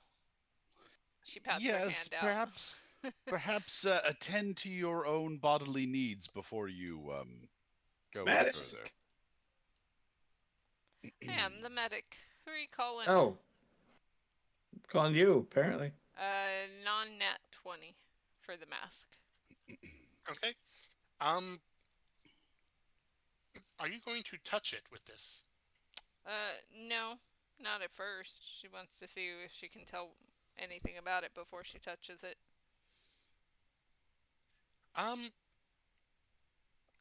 She's Okay. crazy, not stupid. Give me 1 second here. What was your Arcana roll? Non-nat 20.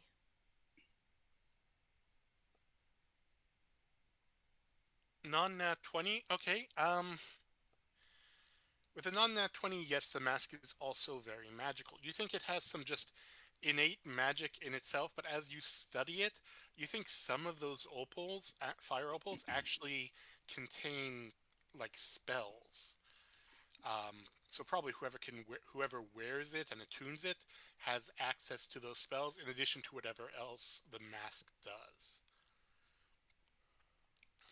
Alright, so the mask, those gems have spells in it. I can't tell without putting the mask on what else it might do, but whoever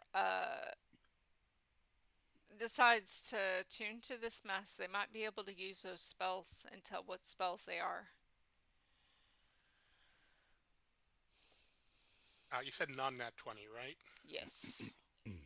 You would know that the innate powers of the mask, the gems of the eyes are what the innate powers are. So looking through the gems in the eye sockets will do something that the mask does with in addition to the spells. And I'd rather not put the mask on just in case something happens with those spells or something else with the mask. Especially if we're going to be selling it, I don't want to waste what energy's in there. But maybe when we get somewhere, we can look for someone or something that can help us to properly identify these items. That would be for the best as long as they don't charge too much. Yes, I wish we knew more about them so we can more properly sell them, if nothing else. It's probably be a really good investment, especially if we plan on finding more of this stuff to sell. It'll probably be a good investment if we get something on this ship that can identify magical items.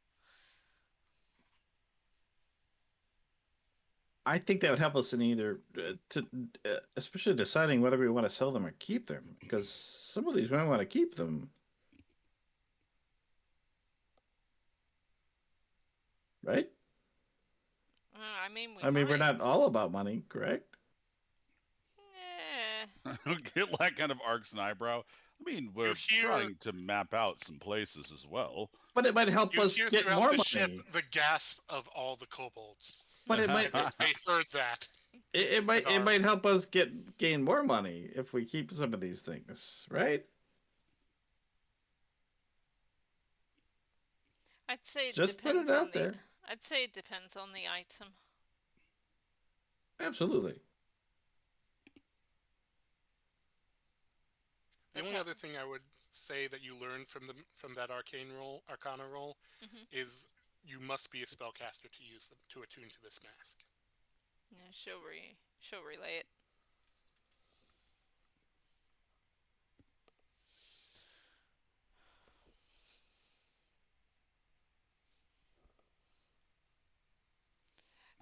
She'll say that while she's walking over to her own stuff and getting some cream for her burned hand. Hmm.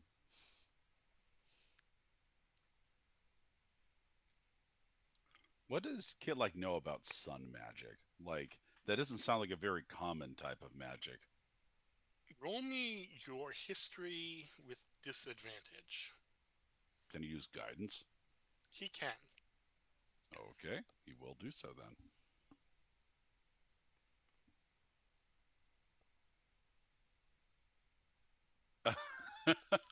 Well, damn, I kind of wish I had that 18, but what can you do? Let's see, history. So that is an 11, as it turns out. Most druids use some druids can specialize in the form of sun magic to make plants grow, to clear the rain. Um, But this doesn't look like weaponizing any it? of that. Like this is No. a This weird is obsidian sword. you've never seen anything like this. You've never heard of anything like this. This is new and strange to you. Hmm.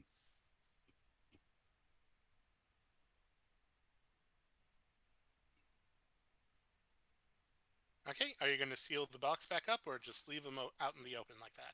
Yeah, we should probably seal it back up.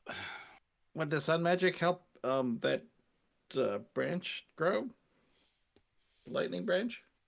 I mean it might, but then you're also I'd dealing with wager- fire. Yes, that would be my concern as well. It's already lightningified. That's kind of fire. It's kind of fire, but it's also slightly different. Roll Lightning me can create your fire, but arcana or nature on that branch because you've been studying it for a few days now. So go ahead. okay, let me find my mouse. Arcana or nature.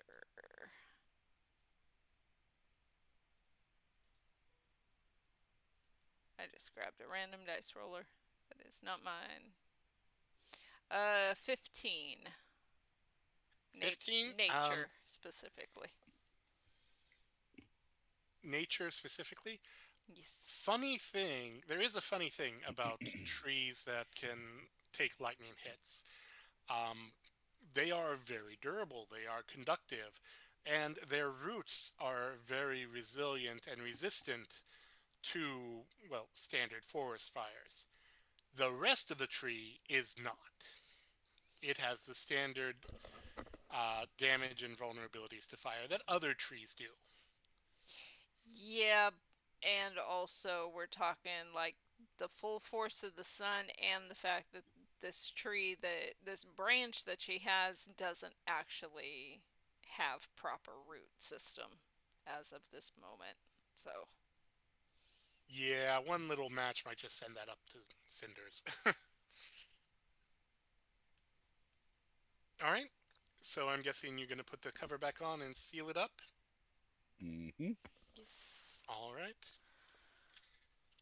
Okay then, and that is the trip on day 11. The ship is brought out of spelljamming speed.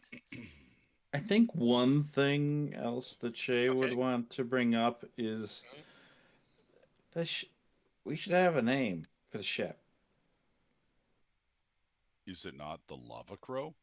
Oh, is it the Lava Crow? It is Sorry. the lava Yes. crow.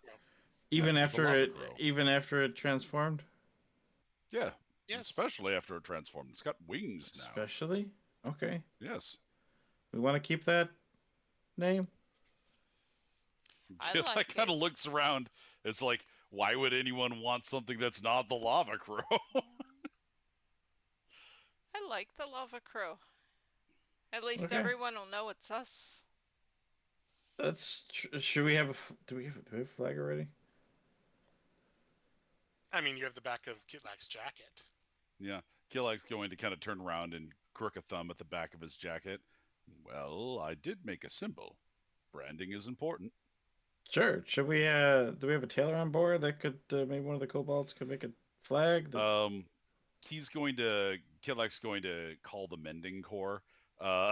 Just have That them would convene. require a lot of material to do. So you would have to purchase material for that. Well, I mean, we got that one guy's shirt sleeves. Yeah, that's not enough for a recognizable flag. Okay.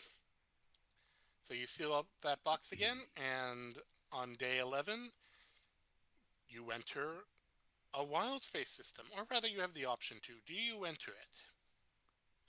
Does our owl friend? I don't know why I can't remember their name. Lashuza. Lashuza recommend it, or rather disrecommend it. I think is their usual mo, right? Lashuza, is this the what is the system? The Avashawa system? No, that is months away. This is simply a system.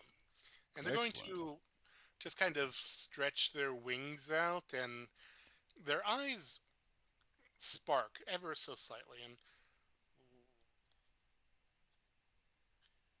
open system, known,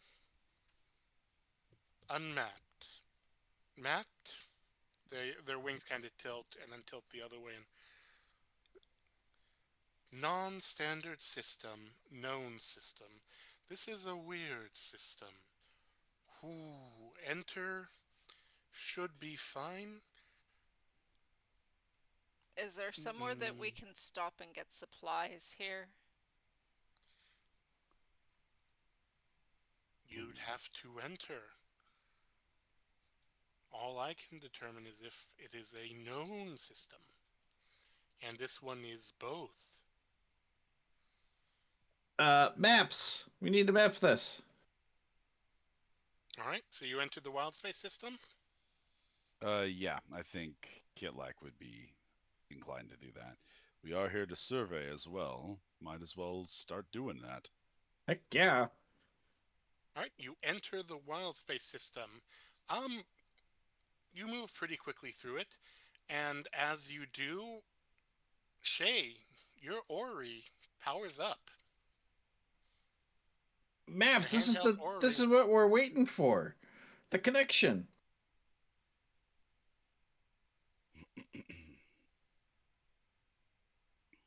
And this is what it displays to you.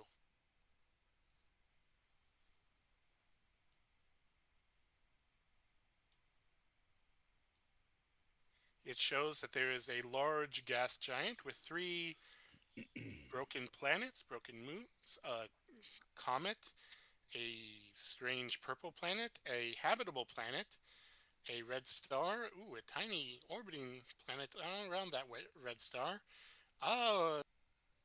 subspace disturbance. You don't know what that is. That's a white something filled with a nebula, surrounded by a nebula. And there are 2 points that actually pop up on your Ori. One is the habitable planet has a name, Nearston, and it notes that it has access to Sigil, but no port access. It also notes that there is the Dolphin 1, which has a Spelljammer port. What do you know about your Ori? Where are we? You are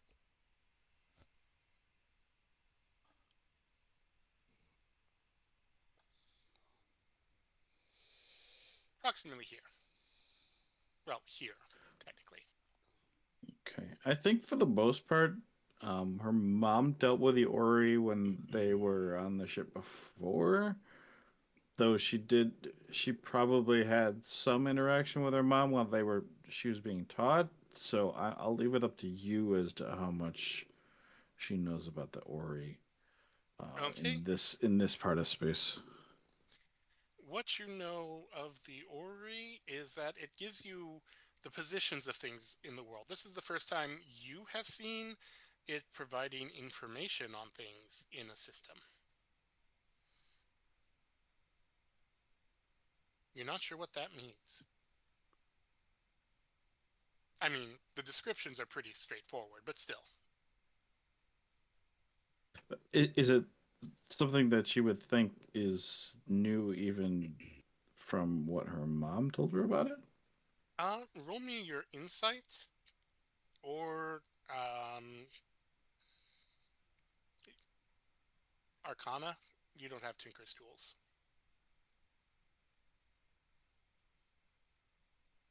She has navigator's tools Yeah. and That cartographer's tools. I will let you use either of those if you'd like for this. That would be it, I think.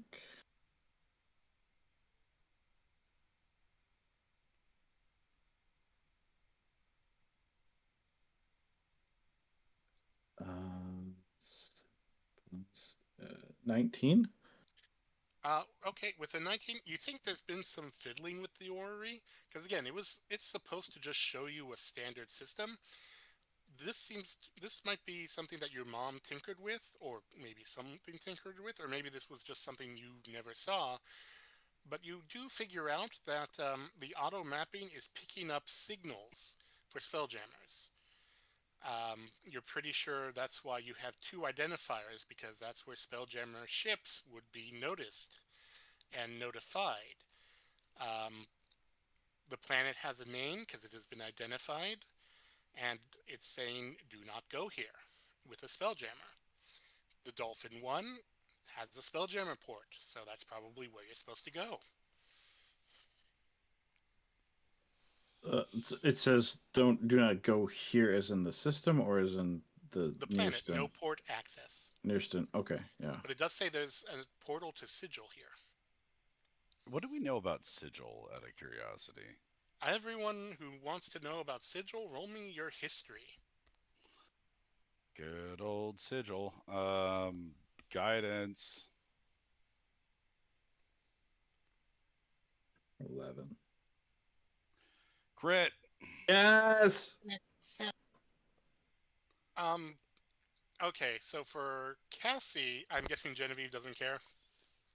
Genevieve is new to Wild Space and all of this, so she would have no reason to be curious as to what that means. Okay. Cassie with a 7, you know the name Sigil, you know it's important, but beyond that, you don't know anything. With an 11, you know Sigil is like the trade world in the multiverse. That's about it. With a crit, you know Sigil is the city of portals. You know that it is ruled by someone that everyone fears and no one worships, or if they do, they don't live long. You know that it has access to certain worlds in the Astral Sea. You don't know all of them. You know, going to the city, I mean, you could trade just about anything. Anything you have on board, they could identify. Now, would you get a fair price for it? Who knows? You would have to figure out where the portal is on the planet and how to get there. You also know that if Sigil lays down a law, you should not disobey. Things end things end poorly. There were stories on your old ship of crew members who disobeyed rules either on Sigil or from Sigil, and they usually ended up with people flayed alive. It is not a Cool. good thing. Um, If this is saying there is a portal to Sigil, that is great. If it's saying do not dock here, there is no port here, then do not bring the Spelljammer to that world because Sigil is connected and you do not want to even secondhand piss off whoever's in charge. Hmm. Uh, with a nat 20, I will also let you roll your insight. Okay. So no port access. Does that mean that if we did want to land on that, we would have to like physically land on on the planet itself? It's saying don't you dare. All right. Insight, that is 16. 16. In the blackout drunken stupor of Zaldi, when you check to make sure he hadn't died from his own vomit or anything like that, Hmm. he mentioned Sigil, and it was in such a tone of dread and existential panic that you have never brought it up, and you have a feeling you never should. Hmm.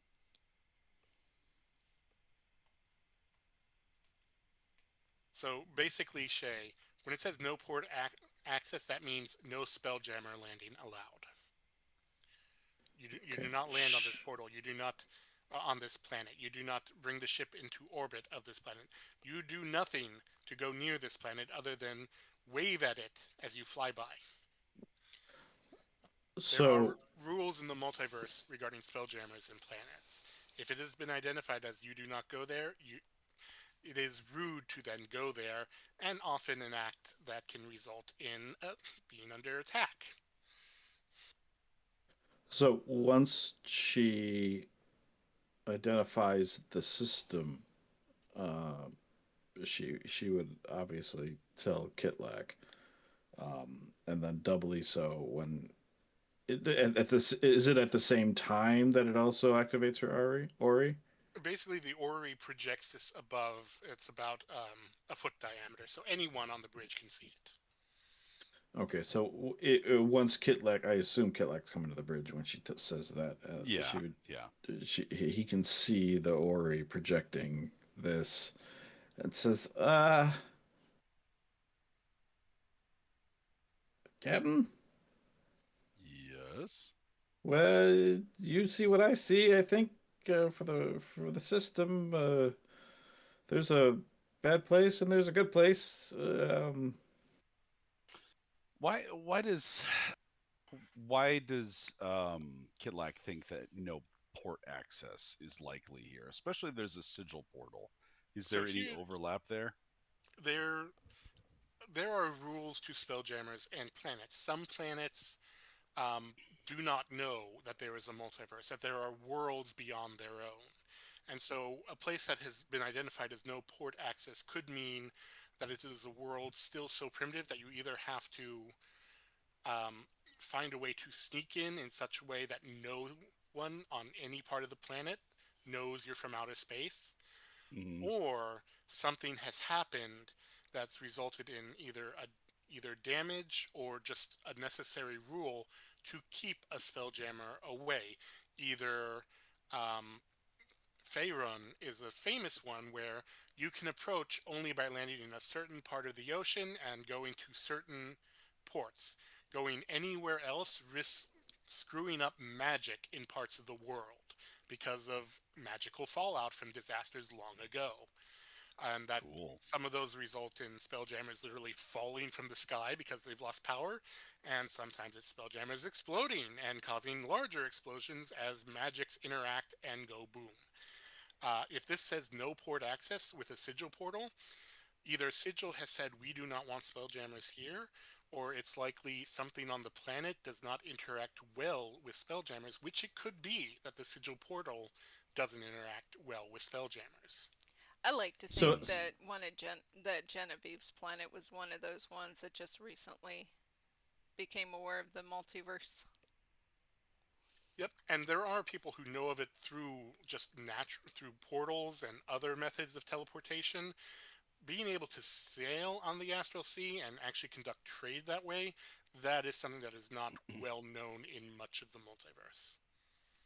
So this is information that is actively being transmitted by the planet and not something that the Ori is like scanning and determining that it is no access. Could probably a little of column A, a little of column B. Places places that in the known multiverse, like in where Kenders are all the basic systems that all the D&D realms kind of are familiar with, there are a lot of sort of written and unwritten rules of here's where a Spelljammer can go, here's where a Spelljammer can't.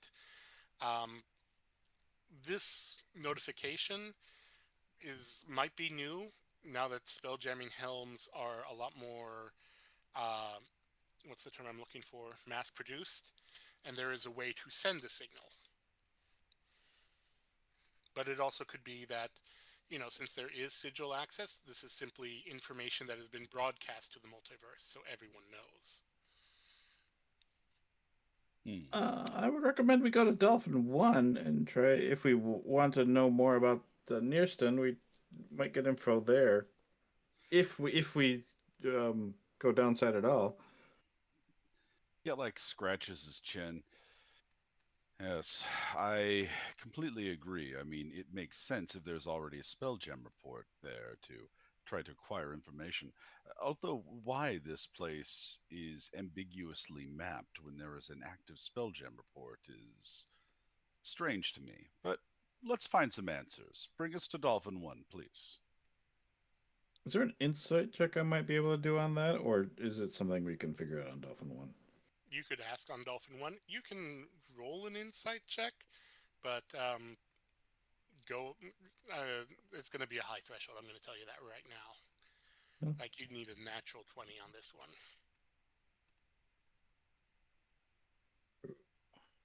That is a no. Okay. Sure. How scared is she of Nearston? Do we need to like do this kind of a thing to get there, or You can just pilot. You do have to be aware there are, or are they just like is it just like don't land on there, and as long as you don't land on there, you're fine. don't land on the planet. Maybe don't go into orbit, but you can fly by. That's fine. Um, that sort of thing. And these are, while it is still on this, these are all slowly orbiting, except for the little red rock, which is moving very quickly around the sun. Yeah. Okay, so like this is gonna be kind of like. Yep. You see the purple planet, which just looking out the windows, if you were looking out the windows or if someone's on top, you can see it actually looks like it's a habitable planet. The purple seems to be a natural part of its ecosystem. Do we have any scanners, or is that something we No. could buy for the ship? You'd have to ask at Dolphin 1. Sounds good for next time. Huh? Yes.